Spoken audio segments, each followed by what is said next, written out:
Hi friends, welcome to my YouTube channel abroad Andhra అమ్మాయి. అందరూ ఎలా ఉన్నారు? నేనైతే చాలా బాగున్నాను. ఈ వీడియోలో అయితే థంబ్నెయిల్ చూసే ఉంటారు కదా. సో నా స్టైల్లో చికెన్ దమ్ బిర్యానీ ఎలా చేయాలనేది మీ అందరితో షేర్ చేసుకుంటాను. సో ఇవి అన్ని ఇంగ్రీడియంట్స్ నేను అంతా ఇలా రెడీగా పెట్టుకున్నాను. సో రైస్ అయితే నేను ఒక 4 కప్స్ ఒక 2 అవర్స్ ముందైతే నానబెట్టాను ఫ్రెండ్స్. అండ్ తర్వాత ఆనియన్స్ ఇలా పొడుగ్గా కట్ చేసుకొని కొంచెం ఆయిల్తో ఇలా కలిపేసుకొని నేనైతే ఎయిర్ ఫ్రైయర్ యూజ్ చేశాను friends. So instead of frying in deep fry చేయకుండా నేనైతే ఎయిర్ ఫ్రైయర్ ఇలా ఉంటుంది కదా, సో దీనిలో అయితే ఆయిల్ కోటెడ్ ఆనియన్స్ని ఇలా బటర్ పేపర్ వేసి ఇలాగా స్ప్రెడ్ చేసుకొని ఎయిర్ ఫ్రైయర్లో అయితే ఒక 10 to 15 మినిట్స్ ఫ్రై చేసుకుంటే 195 డిగ్రీ సెంటిగ్రేడ్ దగ్గర మంచిగా ఫ్రై అయిపోతాయి. సో ఐ డిడ్ దట్ అనమాట. కొంతమంది మనం కావాలి అనుకుంటే అసలు ఆయిల్ లేకుండా కూడా ఫ్రై చేసుకోవచ్చు. బట్ అది కొంచెం టేస్ట్ మళ్ళీ ఎలా ఉంటుందో అని చెప్పేసి నేను లైట్గా అయితే ఒక కొన్ని ఫ్యూ డ్రాప్స్ అయితే ఆయిల్ అయితే వేసాను ఫ్రెండ్స్. సో తర్వాత ఒక ప్యాన్ పెట్టేసుకొని స్టవ్ ఆన్ చేసుకొని సో ఆ ప్యాన్కి కొంచెం ఆయిల్ స్ప్రెడ్ చేసుకోవాలి ఇలాగా. సో తర్వాత ఎందుకంటే మనం ఇప్పుడు చికెన్ని దీనిలో వేస్తాం కాబట్టి అది జస్ట్ అడుగంటకుండా ఉండడానికి ఇలా చేస్తాము. సో ఈ చికెన్ అయితే నేను మ్యారినేట్ చేసుకున్నాను ఫ్రెండ్స్. ఈరోజు బిర్యానీ చేస్తుంటే సో నిన్న నైట్ అయితే నేను మ్యారినేట్ చేసుకున్నాను. సో తెలుసు కదా, మ్యారినేషన్కి మనం పెరుగు ప్లస్ అల్లం వెల్లుల్లి పేస్ట్, కొత్తిమీర, పుదీనా, lime, green chillies and also masala powder, ఉప్పు, కారం, పసుపు ఇవన్నీ వేసి మ్యారినేట్ చేసి మంచిగా కలుపుకొని ఫ్రీజర్లో అయితే నేను పెట్టుకున్నాను. సో ఇప్పుడు బిర్యానీ చేసే ముందు అయితే ఒక 15-20 మినిట్స్ ముందు ఫ్రీజర్ నుంచి బయటికి తీసి ఇలా బిర్యానీలోకి ఈ మ్యారినేట్ చేసిన చికెన్ అయితే నేను యూజ్ చేశాను ఫ్రెండ్స్. సో ఇలా ఆయిల్లో వేసుకొని కొంచెం కలుపుకుంటూ ఉండి కొంచెం ఫ్లేమ్ అడ్జస్ట్ చేసుకుంటూ ఇలా కుక్ చేసుకోవాలి. సో మొత్తం కాదు, ఒక 70% లేదా ఒక 50% కుక్ చేసుకున్నా చాలు. ఎందుకంటే మళ్ళీ మనం తర్వాత ఇదే చికెన్ని రైస్తో దమ్ చేసేటప్పుడు కుక్ చేసుకుంటాం కాబట్టి సో కీప్ ఇట్ లైక్ లో టైప్ అనమాట. సో ఇలా ఫ్రై అవుతుంది కదా, చూసారు కదా, ఇదైతే బిర్యానీ పాట్. సో దీన్ని కూడా తర్వాత మళ్ళీ చికెన్ రైస్ రెండు దమ్ చేసేటప్పుడు కొంచెం అడుగు పట్టకుండా ఉండటానికి ఇలా ఆయిల్తో అయితే నేను గ్రీస్ చేసుకుంటున్నాను friends inside of the ప్యాన్ని.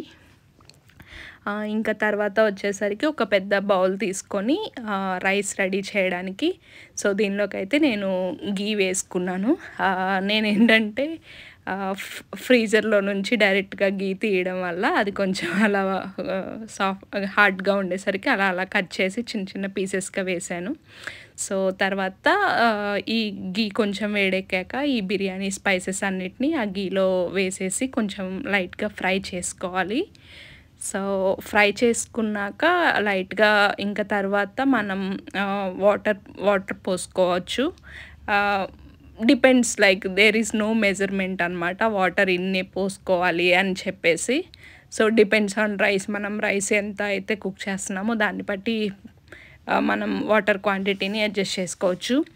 And కొంచెం సాల్ట్ అయితే ఎక్కువ వేయాలి ఫ్రెండ్స్, ఎందుకంటే మనం ఇలా వాటర్లో రైస్ కుక్ చేసేటప్పుడు ఆ వాటర్లో ఉన్న సాల్ట్ ఆ రైస్కి పడితేనే, సో ఎందుకంటే మనం ఇంకెక్కడ సాల్ట్ అనేది యూజ్ చేయం కాబట్టి సో ఆ వాటర్ ఏంటంటే సీ వాటర్ లాగా చాలా ఉప్పగా ఉండేటట్టు అయితే చూసుకోవాలి. Then only rice will absorb literally nice quantity of salt అనమాట. సో తర్వాత కొంచెం పుదీనా, కొత్తిమీర అండ్ నిమ్మకాయ రసం ఇలా పిండేసుకుంటే so it will enhance some taste అనమాట. సో నేనైతే ఇలా చేశాను. అండ్ తర్వాత మంచిగా ఇలా మిక్స్ చేసేసుకొని కొంచెం సేపు ఇలా కవర్ చేసుకుంటే అప్పుడు ఆ నీళ్ళు అనేవి తెరులుతూ ఉంటాయి. So it's ready to boil అనమాట. సో ఈ స్టేజ్లో మనమైతే ఈ నానపెట్టుకున్న రైస్ ఉంటుంది కదా, ఆ రైస్ని మంచిగా వేసేసుకొని కొంచెం ఇలా కలిపేసుకోవాలి. సో తర్వాత ఇంకా అది ఒక 5 to ఎక్కువ టైం పట్టదు, ఎందుకంటే ఆల్రెడీ నేను రైస్ని 2 hours ముందు నానపెట్టాను కాబట్టి కొంచెం తక్కువ టైంలోనే కుక్ అయిపోతుంది. ఇప్పుడు మీరు చూస్తున్నారు కదా, సో అలా పైకి రావడం అలా స్టార్ట్ అవుతుంది. తర్వాత ఇంకొక మ్యాక్సిమం 5 to 6 మినిట్స్ అనమాట. ఇంకా తర్వాత ఇలా ఒక 70 to 80% కుక్ అయ్యాక ఆ రైస్ని ష్రెడర్లో ఇలా తీసేసుకొని వాటర్ని అవుట్ చేసేసి ఒక బౌల్లోకి అయితే తీసుకోవాలి ఫ్రెండ్స్. సో వీడియోలో చూస్తున్నారు కదా, సో నేను ఇలా అయితే సపరేట్ చేసేసాను. అండ్ తర్వాత వచ్చేసరికి ఈ రైస్ని ఒక సైడ్కి పెట్టేసుకొని ఇప్పుడు మనం ఏం చేస్తున్నామంటే ఇందాక ఒక 70% కుక్ చేసుకున్న చికెన్ని మళ్ళీ గ్రీస్ చేసిన ప్యాన్లో వేసేసి తర్వాత fried onions and coriander and పుదీనా ఇవన్నీ కొంచెం గీ ఇవన్నీ వేసి ఇలా రైస్ని లేయర్ లాగా మనం స్ప్రెడ్ చేసుకోవాలి. సో ఎందుకంటే మనం దమ్ చేయాలంటే ఇలా లేయర్ వైజ్ చేసుకుంటే కొంచెం అప్పుడే దానికి ఆ టెక్స్చర్ అదంతా వస్తుంది అనమాట. సో వీడియోలో చూస్తున్నట్టుగా ఇలా చేసుకొని తర్వాత మళ్ళీ second layer of fried onions and అదేవిధంగా పుదీనా అండ్ కొత్తిమీరని ఇలా వేసేసుకోవాలి. అండ్ తర్వాత నేను ఇప్పుడు వేసేది కసూరి మేతి, అది కొంచెం టేస్ట్ని అయితే పెంచుతుంది ఫ్రెండ్స్. సో మళ్ళీ తర్వాత అనదర్ లేయర్ ఆఫ్ రైస్ అనమాట. సో మనమైతే రైస్ వేసేటప్పుడు ప్రెస్ చేయకూడదు, కొంచెం ఎక్కువ రైస్ పట్టిద్ది అని చెప్పేసి.